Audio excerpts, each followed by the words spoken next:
Na ospital po ito, nalabas pa lang po. Nalabas pa lang sa ospital. Opo. Ospital ng Dait. Opo. Tinawid nyo, ang layo. Kaya nga po. Ano pong sabi sa ospital? Ganun po. Ano daw po? Wala nga din.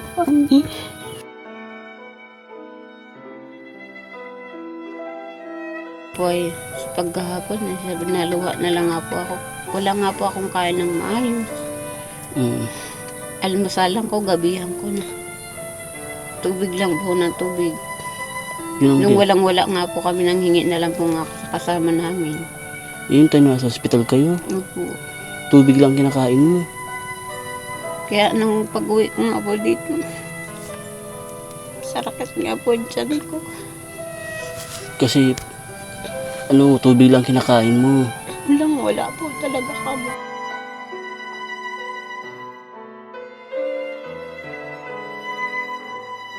Nangyayari, parang lagi kang tulala at gutom ka. Wala sa sarili. Wala po. Gusto ko na nga po nun magtalon dun sa building ng ospital.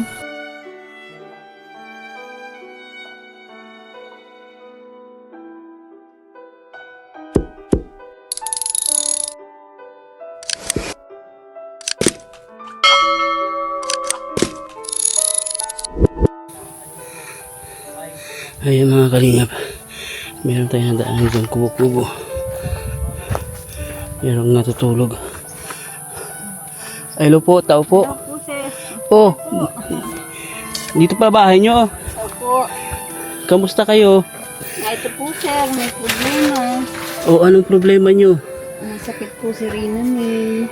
Yung anak mo, ate? Opo. Ayan po, yung pong bunso mo. Opo. Ay, anong sakit po? Na ospital po ito, nalabas pa lang po. Nalabas pa lang sa ospital. Opo. Ospital ng Dait. Opo. Tinawid nyo, ang layo. Kaya nga po. Ano pong sabi sa ospital? Ganun po. Ano daw po?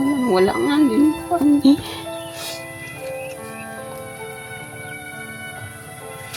Wala. Wala kayong budget. O paano kayo nakalabas sa ospital? Nakagawa naman po yung tatay niya ng paraan. Yung asawa mo. Pati si Bibi, naiiyak din. Nakita ka nag-iiyak eh. Naiiyak din yung anak mo. Oh. Pinapakuha ko nga po sila rin kami doon sa Calaguas. Oh, ba't na doon yung ibang anak mo? Opo. Si Renz lang po ang nandito at nataga pa nga po ang kamay nun, maga po. Oy, Diyos ko, nataga pang kamay. Opo. At anong ginagawa? Nagagawa po sir ng bahay-bahayan. Bahay-bahayan. Wala po Naglalaro. siyang ibang mga paglaruan at si Bibig nga po nakakalabas na nga po ng ospital. Kaso ang problema, nataga si... Nabilan naman, nakahiram naman po ako dun sa bayaw ko ng 200 po kahapon at nagkapera po sila. Nabilang ko po ng antibiotic 2 piraso. May aso pati. Lit-lit. So, kahapon, nasa ospital pa kayo. Nung Webes. Nung Webes lang. Pero ngayon, okay na siya o may laglat pa din? Bilagnat pa nga po, wala nga po maibiling gamot. Walang maibiling gamot. Kaya sabi ko nga po, papa na magdali-dali ng trabaho. Kasi sa pag-uuling lang naman po ang trabaho. Oo, pag-uuling. Nung nakarapunta ko sa'yo, nakahuli kayo ng isda, di ba? Yun nga po. Hoy, huwag maingay. Yun nga po ang nila. Hindi pa naman po ito sinisigir na magkasakit. Kaya naglipat po kami dito agad-agad dahil yung bahay po baga namin Ay, sila. kasi yung bahay nyo nung unang punta ko, pababa ay ano. Ito na, daanan namin ito nung nakarap, pero walang tao dito. Sa amin po ito. Palipat-lipat lang po Opo. kayo. Pero itong lupa, hindi sa inyo, ano? Ano lang po kami dito. Kung sa ano po ay nagbabantay lang po. Parang caretaker. Opo. Dito sa lupa na ito sa bundok. Opo. Pero yung totoong lupa po nila, doon po talaga sa Makulabo, Tawindagat pa po. Kaso mahirap po doon sir ang trabaho. Kung hindi ka po talaga, baka mahirap pa din po doon pagtatawid ng pagkain pag malakas po ang alon. Ano naman ang nangyari sa inyo pa? Wawa man Halos tingin. nga po dun sa ospital. Pagkakaumaga, damit pa rin po namin. At lahat po baga. Malayo. Naman po masyadong ano. Hindi ba basta agad makakakuha ng gamit, di ba? Sobrang layo nito. Halos nga po ano. Biglaan nga rin po. Biglaan nga po ang ano nito. Nagkain naman po siyang madaming kinain. Malinis naman po yung pagkain namin. Nagsayaw pa nga po siya. Nagpatugtog po ng speaker. Nagsayaw pa po sila magkapatid. Pero bakit po yun? At matulog na lang po kami. Bigla po siyang nagkumbulsyon. Naibigay po namin siya ay mga 9 na po ng gabi. 9 na ng gabi. Opo. Dumating po kami. Gabing-gabi nag-akit pa kayo ng bundok. Ay, nagbawa ng bundok. Nang ano po, nagbangka po kami. Bangka. Yung sarili po namin bangka. Tapos, diretso sa... Diretso pong Prakali. Oh, puro kali pa kayo Tapos ng ano. pinatingnan ko pa po siya sa albularyo. Pinasuob ko pa po siya. Hindi na nga po nasuob at kumbulsyon na po talaga siya. Nangitin na po talaga yung ano niya. Tapos Yung pagdating po namin ng Prakali, gan po, na-oxygen na po siya. Tapos matagal pa po ng ano nga po, ambulansya. Oras pa po balo po siya na idalang ano, probinsya. Dinaan pa po siya sa Ibig sabihin, sinakay siya sa ambulansya. Opo. Emergency, ano. Kasi kung nag-iitim na yung mukha niya, parang nagbabayulit, ganun. Buti na ano nyo agad, nadala nyo agad. Hindi nyo pinabayaan yung anak nyo, hindi nyo binabarbasta. Kasi mahirap na. Isa lang ang buhay. Ano nga po siya, 2 araw po nga siya, sir, na walang kainawa po sa kanya. Kasi naka-oxygen po siya, nakaswero. Kasi bawal daw po yung pakainin. Bawal Kasi katulad pakainin. po bagay yung nangyari doon sa anak po ni Ate Maricar. Ano sabi sa'yo ng doktor? Bakit to na ganyan? Ano daw po, yung sa tubig daw po nakukuha, tsaka sa panahon daw po. Baka pasma, no? Tsaka ano daw po, sabi po ng iba, baka daw po may suubin. Baka Ay kanina po nagalawan. nagalawan po. Kanina po sinuob po ng papa niya, meron po. Ito Ate Marica, may dala ako sa'yo dito na munting ayuda ko pang grocery. Buksan mo po, may ano dyan, may dilata, may gatas, may kape. Sana ay makatulong sa inyo. Yung munting ano po, dala-dala namin yung kapatid ko ni Kim. Salamat po. Hindi ko akalain na ganun pala yung nangyari sa inyo, na ospital pala ito si Baby. Kawawa naman. Hindi ko nga po kay papa niya, dali-daliin na nga po yung pag-ano ng ulo. Pag nag-uuli ngayon, sakripisyo din yun, puyat din yun. Diba pag nag-uuling, magdamag kang gising, ibabantay ka. Ayaw nyo kumain. Paano kapag kakain niya? Gusto niya po may sab. Gusto niya may sabaw. Kanina nga po, galing po kami ng bayan at nag-asikaso po ako nung ano niya po, resita. Resita, may ano ka man dyan, yung gamot niya, iniinom. Wala pa nga po. Wala pa. Sabi ko nga po kung pwede, ay wala daw po sa center gamot. Wala pa daw po supply, bibilin po talaga daw. Yun ang problema dyan. Kaya sabi ko nga po pagdating po ng tatay ko bukas galing Kalagwas, baka po makaharap po ako ng hiram. Tatay mo taga Kalagwas. Lagi din ako sa Kalagwas. Siya nga daw po nakarating nga daw po kayo doon, sabi ni Papa. Ay siya, kilala ko ni Papa mo. Nakita daw po kayo doon. Oo. Kasi yung asawa ko, yung kapatid niya doon nakapangasawa, Salin ang Salin apelyido. po. Sino po ang pangalan? Ha? Sino po ang pangalan? Ano, si Ricky Salin. Kilala mo? Opo. Anak, ang tatay po nun ay si Tatarini. Oo, si Tarini.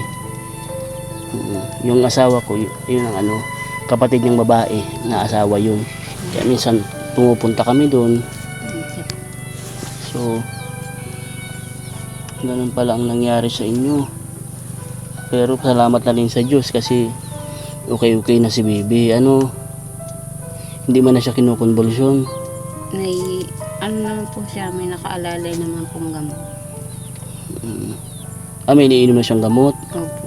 Pero po yung iba, wala pa po. Hindi mo pa nabibili. Hindi pa po.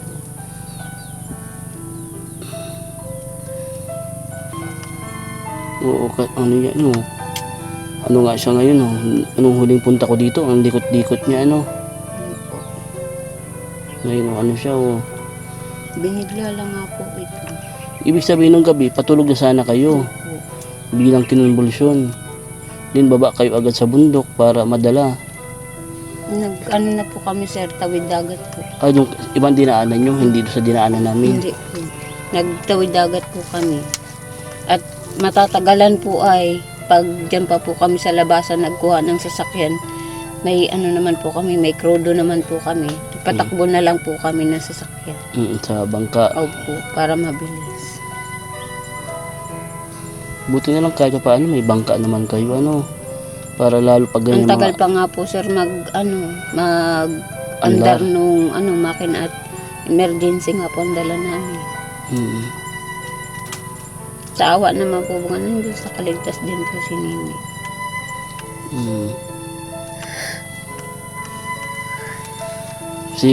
Yung ibang anak mo pala sa Kalagwas ngayon. Po. Nagsama po kay lolo niya at sabi nga daw po may pamigay daw po man para sa mga bata. At sa akin rin nga po ay di ko na rin nga po nakuha. Pamigay na?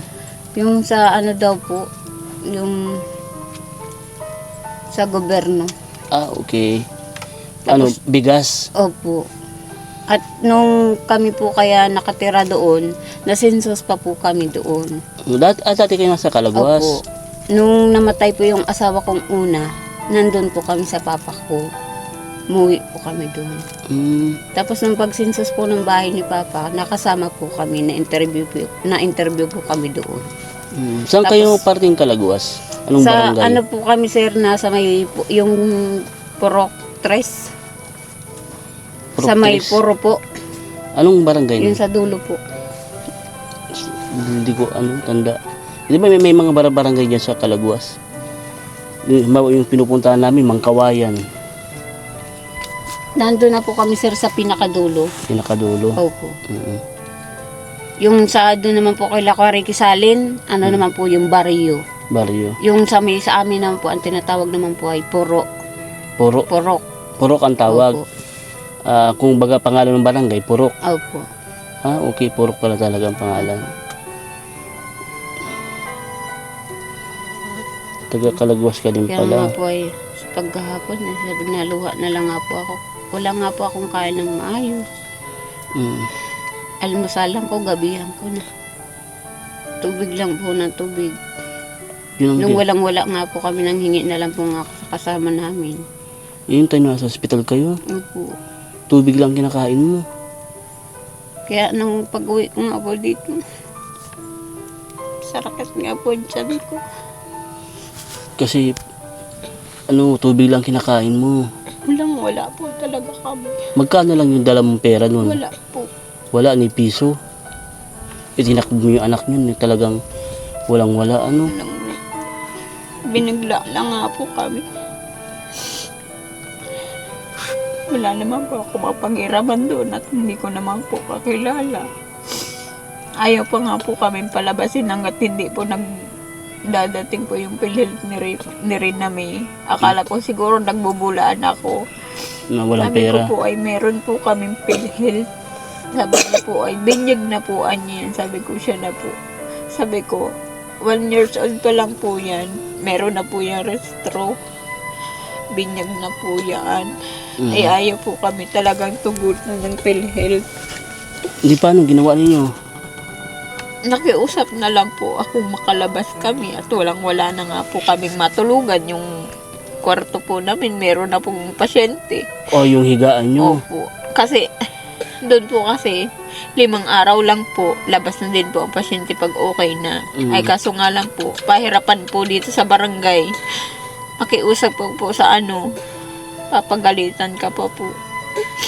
Kaya mahirap po dito ng katulad nga po niyan, emergency na, hindi pa po sila makatulong. Katulad nga po kanina, nakikiusap po akong maayos. pinagalitan pa po ako nung nagka-assist po dun sa computer. Pinagalitan ka pa? Sabi ko nga po ay, lang nga po ako, mapaprocess lang nga po ako ng resita ni Reyna May. At ayaw po akong bigyan ng paano po kasi binigyan po ako ng resita po ng doktor niya.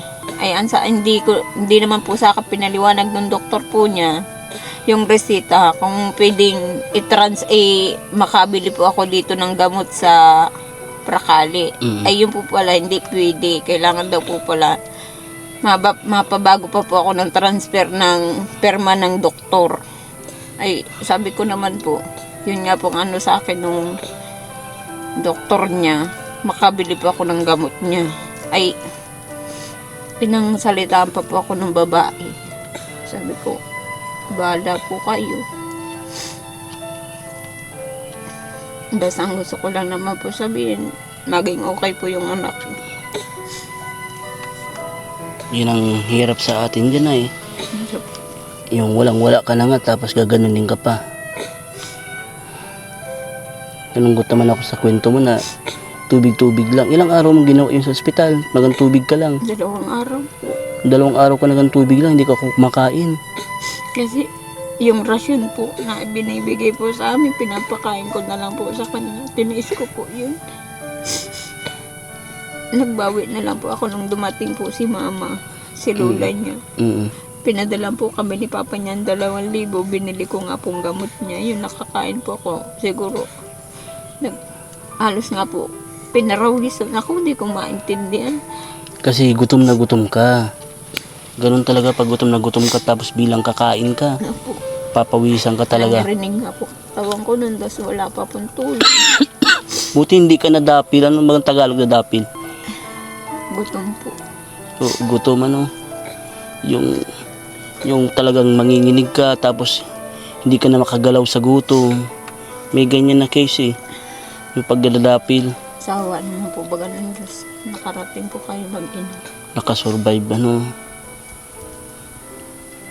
Ang lakas ng loob mo, ate. Nilakasan ko na lang po para po kay Nini. Para sa anak mo. Halos nga po pagtuturok po sa kanya ng doktor, gising, nakaupo lang po ako niyan. Di nangyayari, parang lagi kang tulala at gutom ka. Wala sa sarili. Wala po. Gusto ko na nga po nun magtalon dun sa building ng ospital. Kaso nga po iniisip ko maiiwanan ko po dun. Buti hindi mo ginawa. Hindi ko po ginawa. Buti na lang kahit paano nakapigil ka. Kasi mas lalong kawawa yung anak mo pag nawala ka.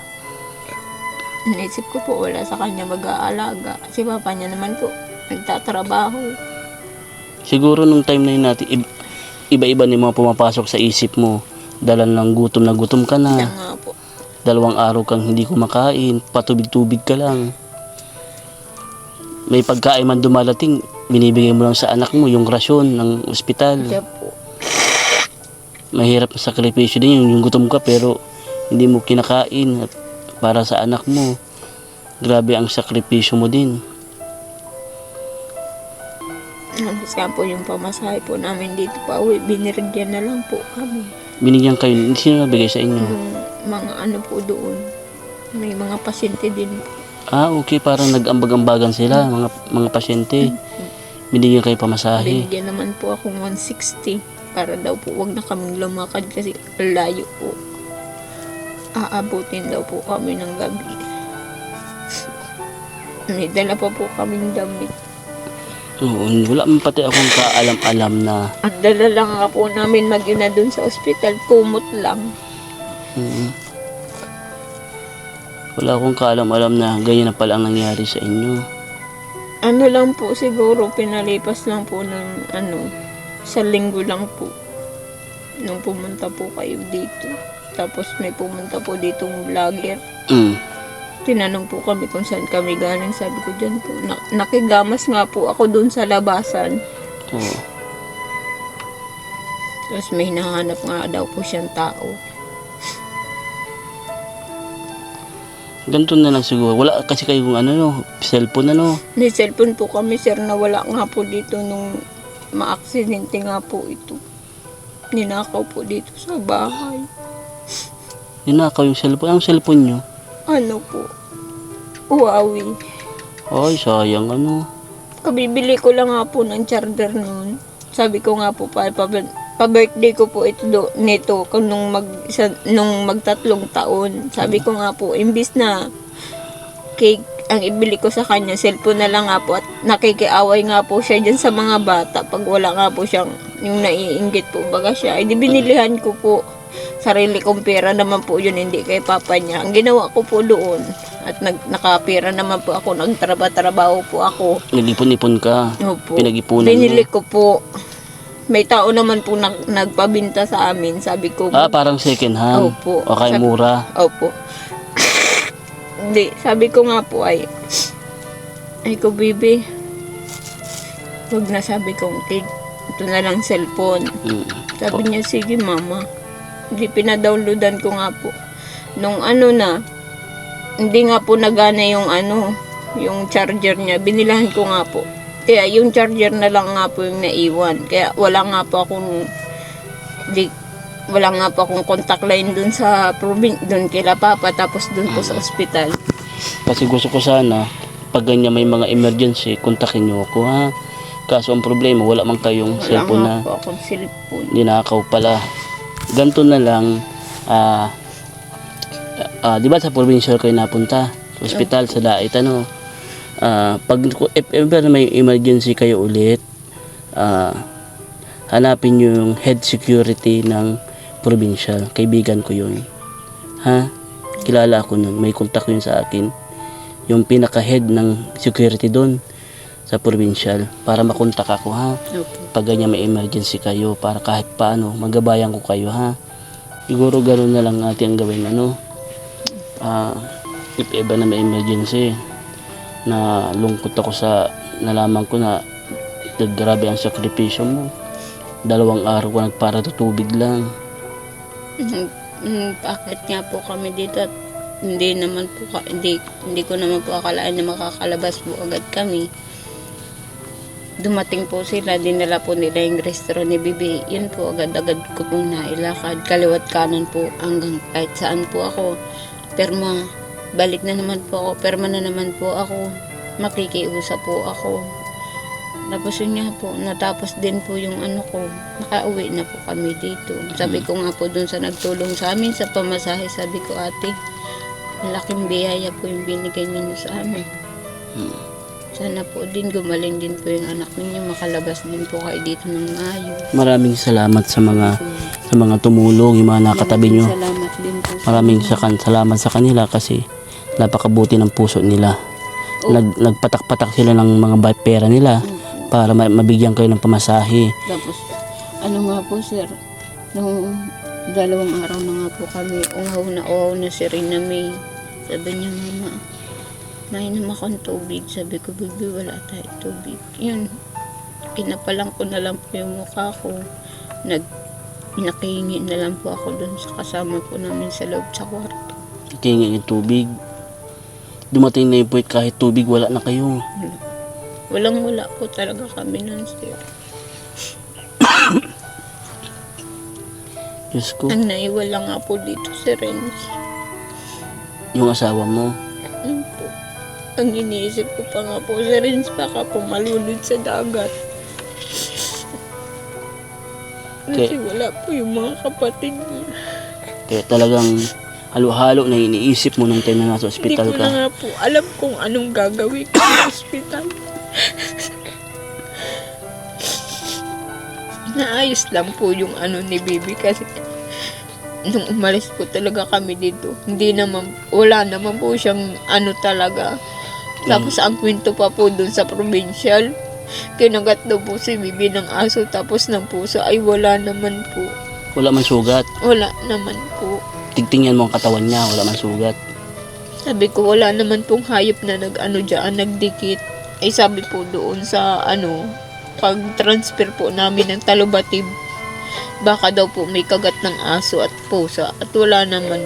Sabi ko, Dok, pagdating po namin ng probinsya, nagsabi po talaga ako ng totoo.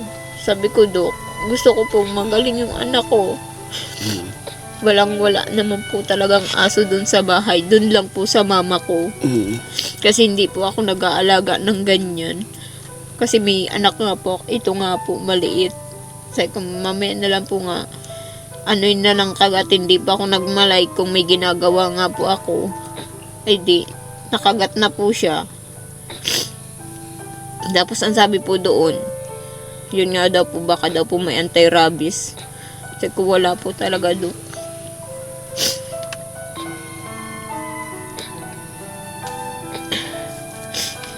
Ito yung mga gamit nyo ito. Ito po. Mga damit-damit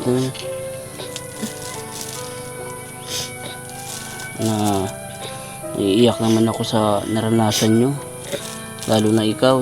Grabe ang sakripisyong Pagdating ko nga po dito, wala pang sinain.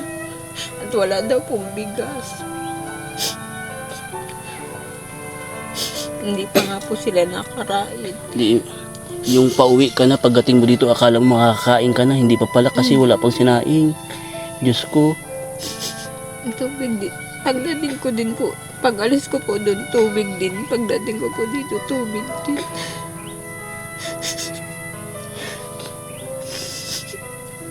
Diyos ko po. Itong dala ko ate, sana makatulong sa inyo ha. May ano man yan. May tawag ito. May dilata. May ano. Ito ate oh, may bibigay mo sa iyo. Ito o to, patinsa mo na ate ha. Panggasolina ko sana yan. Bigay ko na sa iyo ha. Sige po. Para kahit paano may hawak kayong pera ano. Mag-iingat kayo lagi ha. If ever na ano na makukontakan kayo sa Facebook o kaya ano cellphone ano, ang pangalan ko sa Facebook, sa Messenger, Kaagapay JM. I-type mo lang yung Kaagapay JM, malabas na yun ha. If ever na may emergency ha, di ba? Para kahit paano makatulong ako sa maliit na bagay man lang, matulungan ko kayo. Kasi kung andyan naman ako, hindi ko ahayaan na kahit paano magugutom kayo, lalo kung nasa ospital kayo ha. Asan si asawa mo, nag-uuling pa? Opo. Kailan siya nagsimulang pag-uuling? Ano po, nung balo po kami dumating. Nag-uuling na siya. Pang ilang araw niya na? Ano po, 6 po. Ay, tagal siya nag-uuling. Ano? 6 na araw na siya. Di, hindi pa siya umuwi dito. Nauwi naman po dyan. Nandyan lang po sir sa taas. Doon siya nag-uuling. Bago din yun. Alam ko pa ganyan. Kahit gabi, dapat gising ka. Bantay-bantay mo din. Nakaranas din kasi ako niyan dati. Pag-uling. Natry ko na yun dati noon. Pag-uling, mapagod din yan. Puyat. Anyway, Ate Maricar, mapunta na rin ako ha. Apo. Hindi ko na Salamat kayo po. para makapagpahinga na rin kayo ng anak mo. And hopefully, tuloy-tuloy ang paggaling ng bunso mo. Ha? Sana wag nang maulit yung naranasan ninyo. Palayo naman ano. Diyos ko. Manghirap ng ganun. Pero, bilib ako sa lakas ng loob mo, Ate Maricar. Kasi kahit na ganun, na alam mong wala kayong kapera-pera, inilaban mo, itinakbo mo agad sa ospital ang anak mo. Apo. Kasi alam naman natin, isa lang ang buhay, di ba? Apo. Kasi ito na lang po kasi ang breast baby ko. Yan na lang baby mo. Hindi naman na po ako pwede mo. Bakit nagpa-ligate ka na? Ligate ka na. Oo, tama naman. Kasi ilan na bang anak mo? 4 po. 4. Itong bunso na ito dun sa pangalawang asawa mo na yun, di ba? Oo, tama, pagkakaalala ko. Oo. O, paano? Pupunta na rin ako ha. Apo. Ingat kayo lagi. Salamat po. Oo, God bless always sa inyong mag-ina. And syempre sa inyong buong pamilya.